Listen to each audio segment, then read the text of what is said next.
राम का मतलब बदल दिया। आज से पहले एक दूसरे से लोग मिलते थे, राम राम बोलते थे। आज इनके नजर में राम का मतलब हो चुका है नफरत। सिर्फ हिंदुओं को बर्बाद करने वाली हिंदुत्ववादी है। जनता वोट करती है महंगाई के खिलाफ, जनता वोट करती है भ्रष्टाचार के खिलाफ, जनता वोट करती है नफरत के खिलाफ, फिर भी मोदी आ जाता है। ये पेट्रोल और डीजल का एक माध्यम बनाया जाता है गरीब आदमी के घर में डकैती डालने का। चौकीदार चोर क्या, चौकीदार तो डकैत है, चौकीदार लुटेरा है, चौकीदार तो देश में नफरत का पुतला है। योगी आदमी तो सिर्फ कपड़ों से योगी नहीं होता ना, अपने कर्मों से भी योगी होता है। जनता ने घुटने टेक दिए। जनता ये सोच चुकी है कि ये ईवीएम की सरकार है, भैया इसको कोई कैसे गिराएगा। नरेंद्र मोदी और दंगों का चोली दामन का साथ है। जहां नरेंद्र मोदी होते हैं वहां दंगे अपने आप हो जाते हैं। देश को बर्बाद अंधभक्त कर रहे हैं, देश को बर्बाद मीडिया कर रहा है और देश को बर्बाद चुनाव आयोग कर रहा है। भगत सिंह ने कहा था भैरव को सुनाने के लिए धमाके करने की जरूरत होती है। महंगाई लगातार बढ़ रही है, बीजेपी सरकार सुनने को तैयार है। देखिए वो तो बहरी है, बहरे आदमी को सुनाई देता है? नहीं देता। भगत सिंह ने कहा था भैरव को सुनाने के लिए धमाके करने की जरूरत होती है। आज ये धमाका ही हो रहा है कांग्रेस पार्टी का, जो सड़कों पे होगा थोड़े दिन बाद आपको चक्के जाम के रूप में दिखेगा। अगर उसके बाद भी अगर नहीं हुआ तो घर घर जाके लोगों के दरवाजे खड़काएंगे, पब्लिक को जगाएंगे कि देखो महंगाई से तुम्हारा क्या हाल हो चुका है। आज इस चीज की जरूरत है देश को। जनता सुनने को तैयार है। 4 राज्यों में जनता सिर्फ धर्म की बात सुनती है। जनता अपने आप को मान चुकी है कि हमारे बस की कुछ नहीं है। जनता ने अपने हाथ, एक कहते हैं ना इंसान हथियार दाग देता है, उन्होंने जनता ने घुटने टेक दिए। जनता ये सोच चुकी है कि ये ईवीएम की सरकार है, भैया इसको कोई कैसे गिराएगा। जनता वोट करती है महंगाई के खिलाफ, जनता वोट करती है भ्रष्टाचार के खिलाफ, जनता वोट करती है नफरत के खिलाफ, फिर भी मोदी आ जाता है। आप ये चीज सोचो वो कैसे आ जाता है। वो ईवीएम का खेल है, वो चुनाव आयोग इनके हाथ में है। तो आज जब तक चुनाव आयोग इनके हाथ में रहेगा, इलेक्शन कमीशन इनके हाथ में रहेगा, जब तक आप उम्मीद नहीं कर सकते ये सरकार गिरेगी।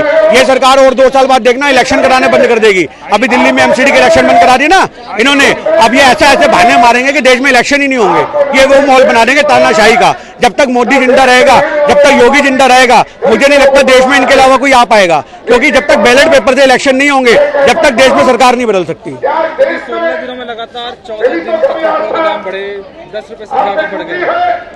चुनाव के दौरान रोक दिए गए थे, चुनाव के बाद क्यों बढ़ा रहे हैं? भाई वो तो रणनीति होती है ना, क्योंकि उनको पता है कि थोड़े बहुत जो वोट हमें और भी मिलने थे वो हमारे अगेंस्ट हो जाएंगे। आज अगर ये आप इलेक्शन की बात करो तो इलेक्शन के समय तो हर चीज रुक जाती है।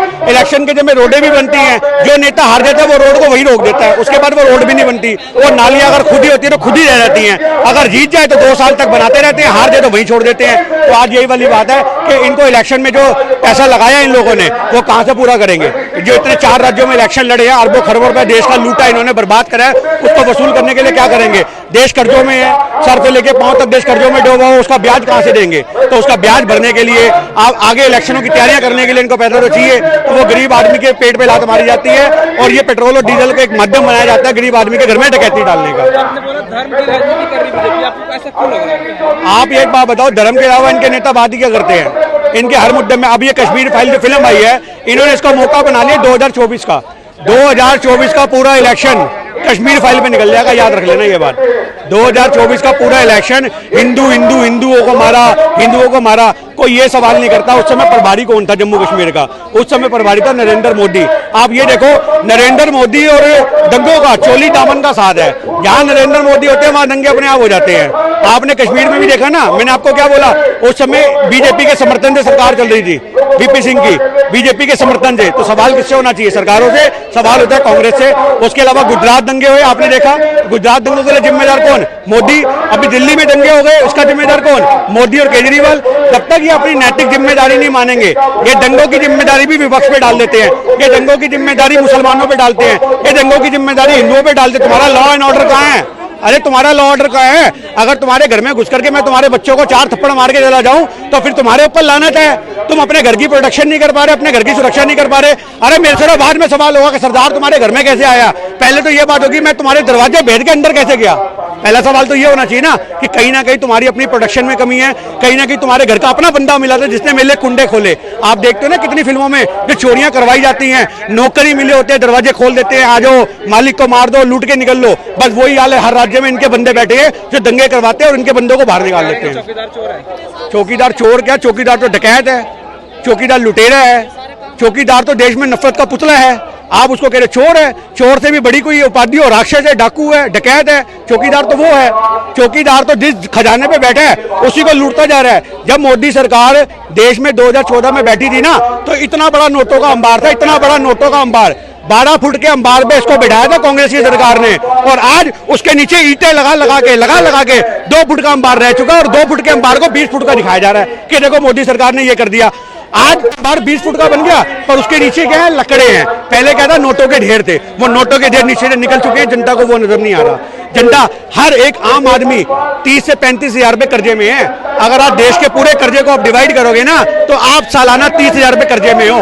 तो वो कर्जा हम लोगों ने कैसे वसूल रही है? महंगाई के माध्यम से। पेट्रोल डीजल की बात नहीं हो रही, सिर्फ खाने पीने की चीजें देखो ना आप एक चीज देखो, दूध का हाल देखो, आप रिफाइंड का हाल देखो। एक आदमी के घर में महीने के 2 सिलेंडर लग जाते हैं, अगर 4-5 आदमी घरों में हो, और उसके घर में 5-7 रिफाइंड की थैली लग जाती है। 5 से 7 हजार रुपया उनका तो सिलेंडरों में और रिफाइंड में लग रहा है, रोटी का खाएगा। आप ये चीज देखो, सब्जी क्या बनाएगा? थोड़े दिन बाद एक कमी आएगा कि रोटी के ऊपर नमक लगा करके और उसके ऊपर एक रिफाइंड की गोल गोल घुमा करके और उसे गोल गोल करके बच्चों को मां रोटी लपेट के देगी, सब्जी नहीं होगी बनाने को। ये हाल होने वाला देश का। कर्नाटका में हिजाब का मामला हुआ, मुस्लिम महिलाओं को हिजाब नहीं पहनने दिया गया, उसके बाद अब कर्नाटका में ये है कि हलाल मीट जो है जब तक हमारे देश के कुछ मुट्ठी भर लोग फुद्दू हैं, मैं आपको बताऊं, वो मुट्ठी भर जो फुद्दू लोग हैं वो इनका समर्थन करते हैं, जिसके चक्कर में हिंदू भी मरते हैं, मुसलमान भी मरते हैं। ये सिर्फ आप मत सोचो कि हमारे देश में हिंदू परेशान नहीं है, हमारे देश में बहुत हिंदू परेशान है। आज यहाँ लाखों की, हजारों की तादाद में हिंदू हैं, क्योंकि वो अंधभक्तों की जो जमात है ना, उस जमात का पलड़ा बहुत भारी है। उनके अंदर बुद्धि नहीं है, उनके अंदर दिमाग नहीं है, उनको आप कभी कुछ नहीं सिखा सकते। आज जब तक एक इंसान का बुद्धि का विनाश हो जाए, तो आप उस इंसान को कभी राह नहीं दिखा सकते। जो आदमी बर्बाद होने की कगार पे हो, एक 16 साल की लड़की को प्यार होता है ना, तो माँ समझाती है, बेटा वो लड़का ठीक नहीं है, बर्बाद कर देगा। नहीं, उसको अपनी माँ दुश्मन दिखती है, क्योंकि उसको लगता है मेरी माँ मुझे रोक रही है, मेरी माँ मुझे मेरे प्यार से अलग कर रही है। उसका भाई समझाता है, उसका बाप समझाता है। एक टाइम आता है कि वही कवारी लड़की जब प्रेग्नेंट होकर पेट लेके घूम रही होती है, तो तब अपनी माँ की बात आ जाती है, तब बाप की बात आ जाती है, जब वो लड़का उसको लात मार देता है। यही हाल हमारे देश में अंधभक्तों का है। इनको उस मोड़ पे लात मारी जाएगी, ना ये मुंह दिखाने लायक होंगे, ना छुपाने लायक होंगे। देश को बर्बाद अंधभक्त कर रहे हैं, देश को बर्बाद मीडिया कर रहा है, और देश को बर्बाद चुनाव आयोग कर रहा है। मैं सबसे बड़ा इल्जाम लगा रहा हूं चुनाव आयोग पे। आज देश की बर्बादी के लिए अगर कोई जिम्मेदार है, तो वो चुनाव आयोग है, वो मीडिया है, वो इनके मुट्ठी पर अंधभक्त है। आखिरी सवाल करूं, उत्तर प्रदेश के सीएम योगी आदित्यनाथ के बारे में क्या ख्याल है? हाँ जी, योगी आदित्यनाथ के बारे में देखो, वो बंदे को तो आप योगी काय को कहते हो यार, सारी फैसिलिटी लेता है वो। अभी हमने सुना था वो पता नहीं कहाँ थाईलैंड वाईलैंड भी घूम के आया है। जो आदमी जवानी भी अपनी पूरी जी रहा है, वो काहेगा योगी? आप ये बात बताओ।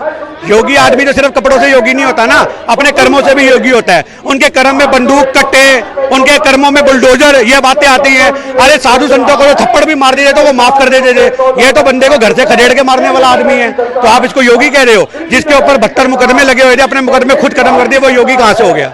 ये तो लोगों को भ्रमित करने की बात है। चोला पहनने से कोई योगी नहीं होता। ये कहते हैं कि हमारी पार्टी सबसे बड़ी हिंदुत्ववादी पार्टी है। हाँ बिल्कुल है, बिल्कुल है, मैं मानता हूँ ये बात। सिर्फ हिंदुओं को बर्बाद करने वाली हिंदुत्ववादी है ये। हिंदुओं को, जैसे आपने देखा ना पाकिस्तान में ISI की ट्रेनिंग होती है, मुसलमानों को धर्म के खिलाफ भड़का करके उनको उतारा जाता है मिशन के तहत, मारो मारो मर जाओ, मारो मरो मरो। आज वही चीज हिंदुओं के साथ हो रही है। आज जो ये योगी RSS ट्रेनिंग देती है, RSS की ट्रेनिंग ISI से खतरनाक ट्रेनिंग है।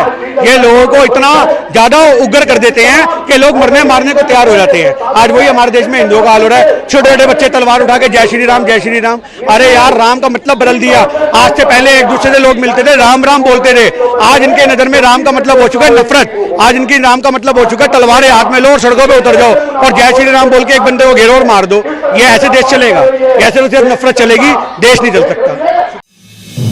आप देख रहे हैं नेट्रिक न्यूज, साहस सच कहने का।